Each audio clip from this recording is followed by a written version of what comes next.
G'day guys, welcome back to Beers and Breakevens, brought to you by Blue Wealth Property. They make investing in property easy for you. If you'd like to reach out to Tony and the team, head over to their website, Instagram, Facebook, send a pigeon their way, smoke signal, something, you'll find Blue Wealth Property there. They'll be able to send you in the right direction. Also brought to you by Bloke in a Bar, the best drop in sport. Make sure you go and support Kempy this weekend buying a case of mid-strength or full-strength beer. We're going to continue with our reviews of season 2022 and a sneaky look at 2023 with some previews. Today we're looking at the Canberra Raiders, the South Sydney Rabbitohs, the Sydney Roosters and the Melbourne Storm. Timmy, welcome back. Did you get a haircut since last week or something? Yeah, mate. I'm a bit of a freshen up there, a bit of a perk in the hair. So I'm you look the piece. Yeah, thanks, mate. I'm pretty excited for this episode. So covering the mighty Canberra Raiders. By the time this goes live, obviously recording week one of the. Would you have won the comp yet or not? Nah, we'll be preparing for a prelim final. Nice. So I'm getting ready for the prelim final ambush, probably against Penrith or someone. So yeah. I'll be getting my grand final ticket ready, and what could possibly go wrong from here? That'll be exciting for the Queen Being Kangaroos. All right, let's talk Canberra Raiders. As Timmy said, 2022, their best. Joey Tapine, for me, he was the absolute standout there. He was sensational. Underrated, Adam Elliott had a pretty good season, huh? Those two boys, very interesting because speaking of doing squad breakdowns every single week of the year and get to the Raiders, it was the same thing. It was all year pretty well. Joe Tapine more from mid to late season, but like just an absolute star. If you want to fork out for him, get him because he just continued to deliver. And then it was Adam Elliott. While his role is what he is and his minutes are the same, just hold strong until anything changes because they both just kept delivering. And Joey Tapine, who was one of the ones that really hurt me, obviously along with Latrell Mitchell, who we'll get to very shortly, Taps just kept punching out big numbers. And it wasn't surprising because we knew how good a Supercoach player Taps could be. It was just the minutes, wasn't it? Yep. And I think he started the season sort of mid-40s to early 50 minutes. By the end of the season, he was playing close to anywhere from sort of 60 to 65.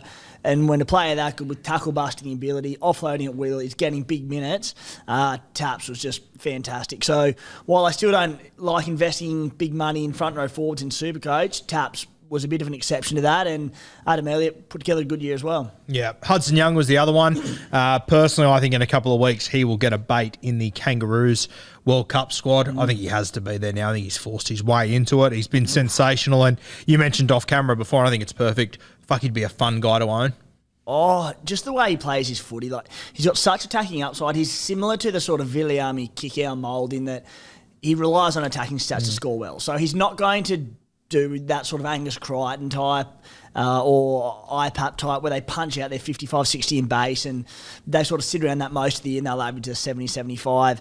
He has his tons and he has his 40s. So while it's a bit nervy, he sets tries up, he scores them, he grubbers him behind the line for himself. So he's one that I'll be really considering for next season because his game just came on leaps and bounds this year. Hudson has realised how good Hudson is, yeah, which is lethal for a footballer with his sort of confidence.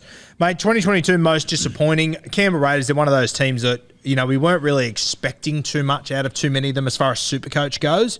I don't think anyone was relying too heavily on anyone. In fact, you know, I think at the start of the season, Tapine, Elliott, Hudson, very few people would have even been considering those guys. Realistically, they became very important as the season went on. But probably my most disappointing, in the moment Josh Hodgson went down, which as you said on Monday, very early in the season, I thought, okay, Tom Starling could be a little pod this year. Just never left the garage, did he? Yeah, it was a bit of an interesting one with him. He looked like he could be a Supercoach star if the minutes came his way. And I think everyone was thinking the same thing. And while he certainly had his moments, even Ricky Stewart, you could tell that in the back of his mind that he never saw Starlo as an 80-minute hooker. We saw with the way he was utilised with Josh Hodgson last season, then this season when Hodgson went down and he was trying Adam Elliott hooker, all different sorts of combinations to play Starlo as a sort of 50, 60-minute role as that impact bench role, which he's wonderful at. He's just a small body, and the rigours of 80 minutes week in, week out for a small bloke in the middle, it's just tough to do. So then Zach Wolford came along, who ended up being a little sneaky little, well, he wasn't really Supercoach cheap because he didn't quite get the minutes, but he came along and ate into that first 20, 30 minutes of game time, sometimes longer, and it just really killed Starlo. So, yeah, he was certainly disappointing from what we thought he was capable of. Yeah, Ricky Stewart went from completely head fucking us with his forwards to his hookers, which just became, I think, more confusing than anything before. Mate, let's have a look at 2023 for the Canberra Raiders. It's an exciting little time for the Raiders. You've got a number of young guns coming through some have already made it. Tomoko, Sebastian Chris, Xavier Savage, the X-Man. But there's a few more that I'm really excited about. The first one, Harley Sexy Shields. He obviously did his ACL this year. I don't know if he's going to be able to crack your side for round one because there's a few guys that have really cemented themselves in that team. But if there's a couple of injuries, he will become a cheapie. Mate, the one I'm most excited about, and he's one of my most exciting prospects in the NRL, let alone the nation's capital, mate, Trey Mooney. I think this kid has got potential to be an absolute superstar in our game. Tell us about Trey. Trey's a gun, and he's a big forward. He can play as an edge back row or a middle, which is just so valuable in these days because there's a lot of forwards who can only play as a middle or an edge. So to have that versatility as a coach to be able to chop and change them is very valuable. Look, he's a big tackle-busting forward. He runs a terrific line. I'd seen a lot of him in New South Wales Cup this season, and then he got named for must have been the 19s origin, 19s, and came out and just killed them there. His ball playing was really good. So he can play that sort of link role as a middle, and it's a tough pack to crack, but obviously with Adam Elliott leaving, to a less degree Ryan Sutton, there will be minutes to go around. I think he'll probably start the year off the bench and just be a real slow burn cash cow, but he's good enough that he can lock down a starting role in that pack deeper into the season, and he could be a really interesting prospect. Yeah, I think by the end of the season he will be on the right edge potentially. I also don't mind him at 13 though. I know you got Whitehead there, and I sort of think he'll get the 13 role based on what we saw this year. But this Mooney, I'm willing to say now, I think he'll play Origin within the next 6 or 7 years. I think he's that good, mate. I think he's one of the most talented young guys in this competition. The other one we need to talk about is CHN. He's been sort of starved of opportunity at the Canberra Raiders. We did mention Adam Elliott will be leaving, so you'd have to assume that Whitehead, based on what we've seen the last few years, he'll probably go into that 13, or this year, he'll go into that 13 role. CHN, if a spot opens up for him on the edge, I'm going to find it very hard to leave him out. Oh, isn't he just the one every single year that you're like, if he can lock down an 80-minute edge roll, he would be so good in Supercoach. And we've seen it in the past. He's had some big seasons. And that you've nailed it there. So if Whitehead does go to the middle and CHN locks down an edge roll, he could be very popular to begin next year because he's just the ultimate Supercoach player. Offloads at will, tackle bust, he runs a tremendous line, can sniff out a try.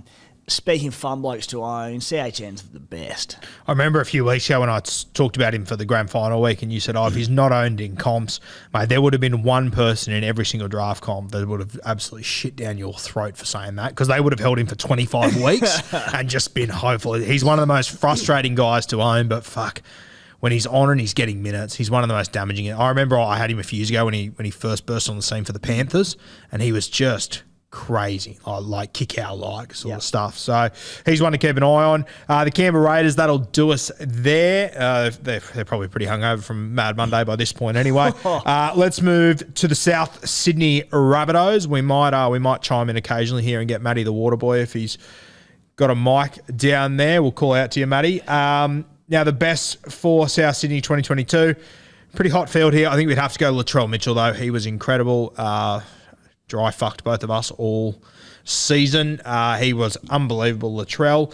Mate, a few other guys put their hands up. Damien Cook, 75-point Supercoach average. Cam Murray was solid all year. Alex Johnson almost averaged 70. I'm not sure if I saw him take a hit up out of his own end, and he averaged 68, 70, which is incredible. Coleman Tungy as well. He had an unbelievable season outside Ilias there. He was great. Who's your pick of the bunch out of them? Probably after Latrell. Who was your next best for South Sydney?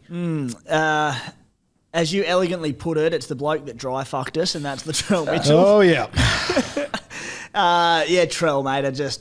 I haven't crunched the numbers because why the hell would I want to do that? But Latrell probably cost me, I reckon, maybe 300 spots overall, not bringing him in when the rest of seemingly 99% of Supercoach did. It's got to be Latrell, mate. He was just, the back end of the season, he was phenomenal. Finished, just a few of his stats up here, but finished with a 5 and an average of 99. If you went back 6, 7, 8 rounds, that'd probably be higher as well. So I think Latrell was the one there, and we touched on it in our season review podcast, but just the run of games the Bunnies had on the run home, you're just thinking he can't keep doing it. But again, to reiterate, lesson learned that the out-and-out guns of Supercoach, particularly the ones playing in better sides, I think they're just proving they're fixture-proof and they can score well against anyone. So learned that lesson the hard way. But Latrell's the one, and then Damien Cook, who in recent seasons had regressed a little bit from being an absolute out-and-out number one hooker in the game. Obviously, Harry Grant in the last couple of years has come into that mix, but Cookie finished about 2 points off overall averaging from Grant.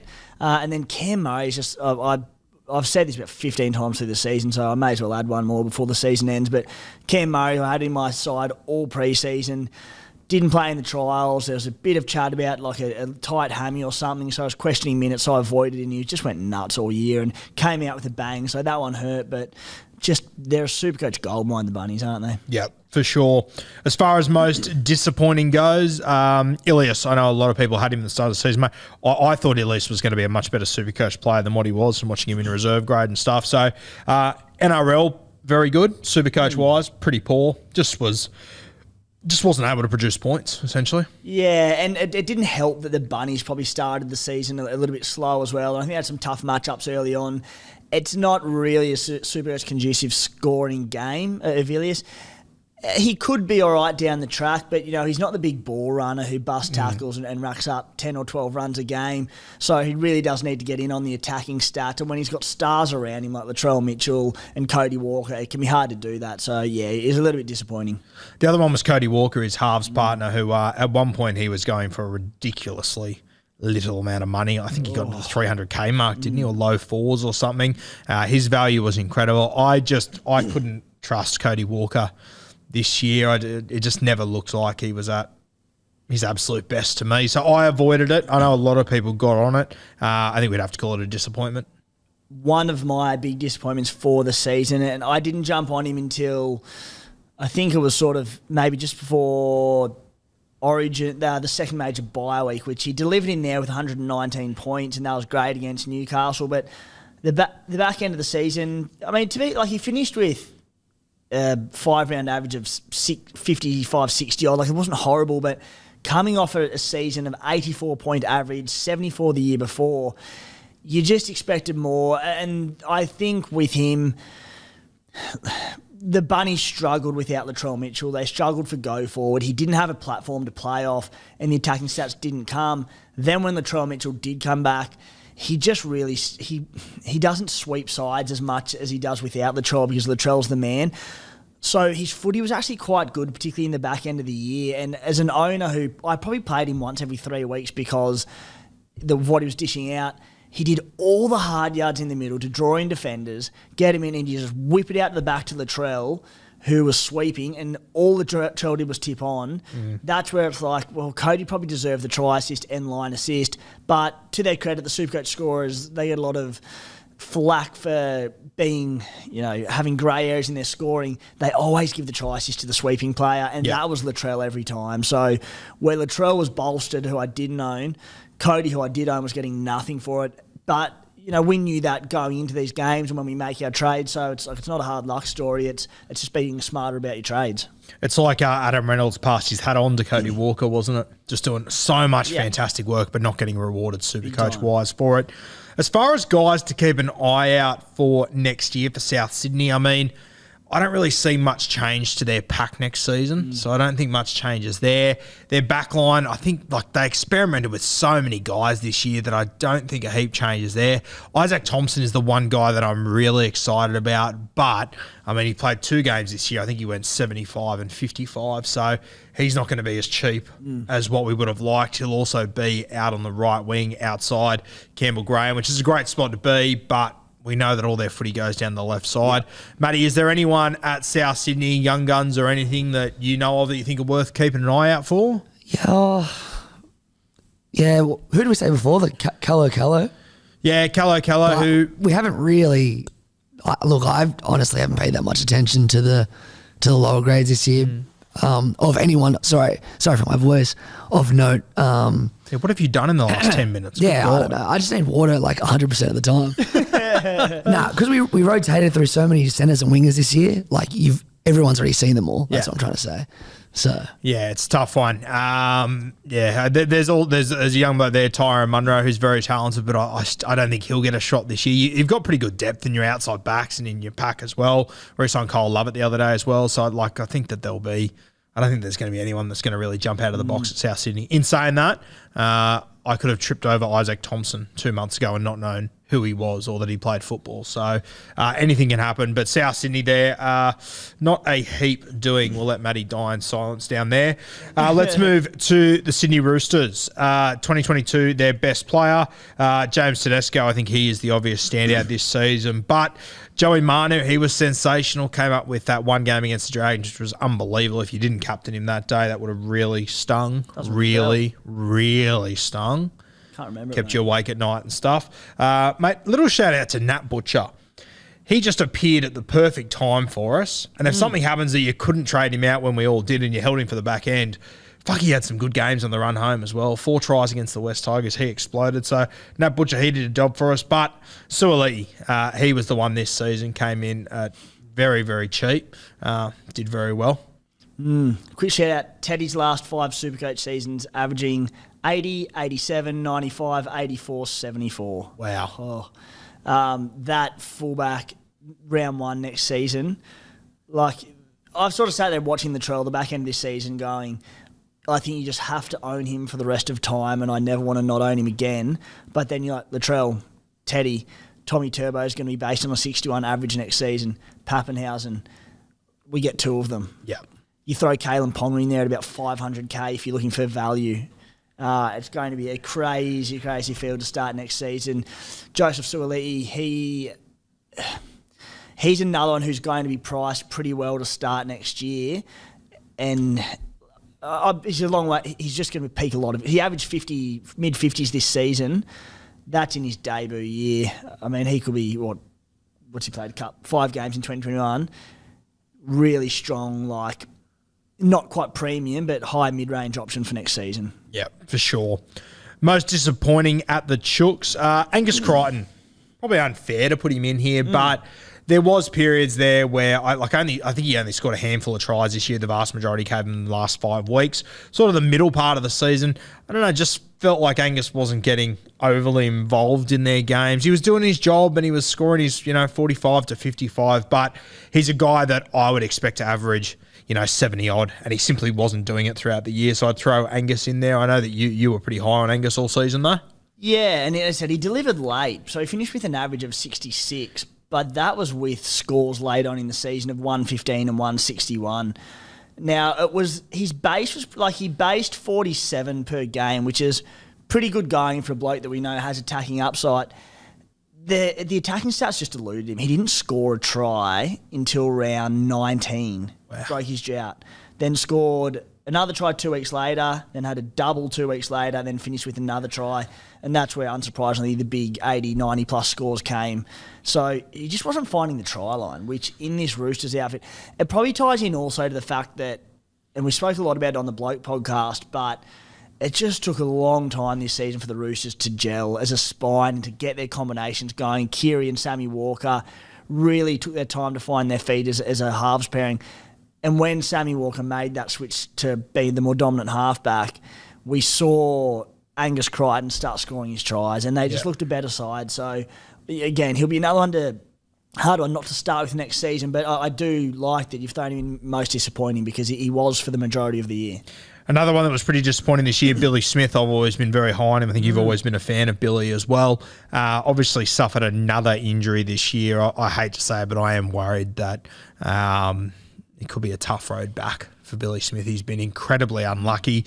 Even when he did get back this year, he's obviously recovering from an injury even then as well. And he didn't have the same punch that the Billy Smith that I've watched over the last few years has had. So he was a little bit disappointing. We do wish Billy all the very best because, he's a talented kid. Yeah, really disappointing. And as you said, even this season, I spoke really high of him, and you did too earlier on in the year. I think did you start with him? Yeah, 100%. Started, and didn't even blink at it. I played him most weeks as well early on, and he just coming back from another ACL or something. He just didn't quite look the same. But so hopefully he comes back bigger and better, but he's had a tough run. Players to watch at the Chooks for next year. You've obviously got Takiaho leaving. Matt Lodge, he hasn't been signed yet. So if Takiaho leaves and Lodge leaves, Lindsay Collins has obviously got his HIA, I think I've got a few too, HIA issues. And the Roosters, we know that they are very cautious with this sort of stuff as well. So just want to keep an eye on Egan Butcher. I think he's so fucking talented. It's not even funny. He has had a couple of big scores to finish the season, but his average, I'd say, it'd be like 30s, 40s across the whole year. So he'll be at decent value. I don't know if the opportunity is going to be there, but I think at some point there'll be a period where Egan will go good. Now, the other one's Josh Wong. I've spoken about him on my podcast on a couple of occasions. He was the SG Ball captain for the Roosters this year. I put him in the same category as Trey Mooney. I think they're both going to be real superstars. I think Josh Wong will get a bench spot next year for the Sydney Roosters. He can play centre, second row, 5'8", lock. I think he'll be the modern day like Orbo for the Sydney Roosters over the next few years until he finds a spot. So Josh Wong, he will be one that I promise you will be in a lot of teams at some point next season for the Sydney Roosters. Let's get to the last team on this potty, finish 5th in the regular season. The Melbourne Storm, 2022. Their best players, I'd say Cam Munster and Harry Grant. No arguments here, right? No argument outside of a certain tiny little fullback who got injured mid-season. And that leads us straight into probably our most disappointing. And it's tough when you have to put guys that get injured in most disappointing. But, mate, Pappy was just going gangbusters. He was doing so well. And to see him get injured, it really was incredibly disappointing and hurt a lot of Supercoach players out there. It did. And Pappenhausen, the week he got injured, I think I skipped him. Sounds about right. Canberra game. Yeah, Pappy. Anyway. Jack White ran a train over him. Yeah. Pappy doesn't score that well against the Raiders, Pappy. It's hard to score well when you got a shattered knee, but yeah. That's right. Yeah, because he was on a tear 15 minutes. Are you taking the piss out of me because it fucked my draft season? Because it's a moment I will never forget. No, I can't remember that. But it was it's all coming back to me, yeah. And 15 minutes into the game, he had 2 clean-cut line breaks, and I think Munster put him through for both of them. And you're just sitting there. It was pretty well the start of the Raiders' resurgence in the comp. And you're just sitting there going, shit, this scoreline could be anything. I said, pretty sure I had Pappy captain. And that got obliterated by Jackie about 15 minutes in. He was on like 45 or something, Pappy. He was flying. Yeah. Oof. Tough one. Anyway, let's never talk about it again. Grant Anderson. I'll tell you what, I watched Grant Anderson play a lot of Queensland Cup and he looked like a talent there. I'm still not putting the red Sharpie through him. I know a lot of people have bagged him and stuff this year. I think he's still got more to offer as his career goes on. But from what we saw this year defensively, a lot of issues there, a lot of drop balls.